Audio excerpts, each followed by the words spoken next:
Donald ট্রাম্পকে বিশেষ বার্তা দিয়ে জার্সি উপহার দিলেন রোনালদো। যুক্তরাষ্ট্রের প্রেসিডেন্ট ডোনাল্ড ট্রাম্পকে জার্সি উপহার দিয়েছেন পর্তুগালের কিংবদন্তি ফুটবলার ক্রিস্টিয়ানো রোনালদো। জার্সিতে রোনালদোর স্বাক্ষরের পাশাপাশি ছিল শান্তির বার্তা। স্মারক উপহার পেয়ে তাকে প্রশংসায় ভাসিয়েছেন ট্রাম্প।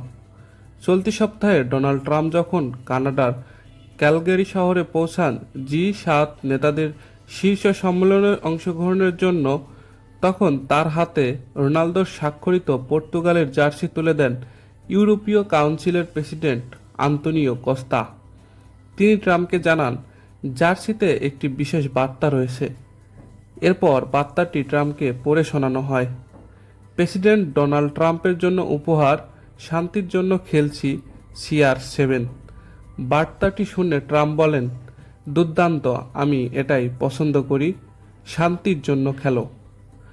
এ সময় জার্সিটি উঁচিয়ে ধরে রোনালদোকে সর্বকালের অন্যতম সেরা ফুটবলার আখ্যা দিয়ে বলেন, তারা বলে যে তিনি সর্বকালের সেরা ফুটবলার। রোনালদোর স্বাক্ষরিত জার্সিটি ট্রাম্পের হাতে তুলে দেওয়ার মুহূর্তের ভিডিও সামাজিক যোগাযোগ মাধ্যমে শেয়ার করেছেন মার্গো মার্টিন। তিনি প্রেসিডেন্ট ডোনাল্ড ট্রাম্পের বিশেষ সহকারী ও যোগাযোগ উপদেষ্টা হিসেবে দায়িত্ব পালন করেছেন। দর্শক, শান্তির জন্য খেলো, এটি ঘুরে ফিরে বর্তমান ইরান এবং ইসরায়েলের মধ্যে যে যুদ্ধ চলছে সেটি বন্ধের একটা নির্দেশ। রোনালদোর এই কাজটিকে আপনি কিভাবে দেখছেন সেটি কমেন্ট করে জানান। নিয়মিত খেলার আপডেট পেতে আমাদের এই চ্যানেলটিকে সাবস্ক্রাইব করে রাখুন, যাতে একটি ভিডিও মিস না করেন।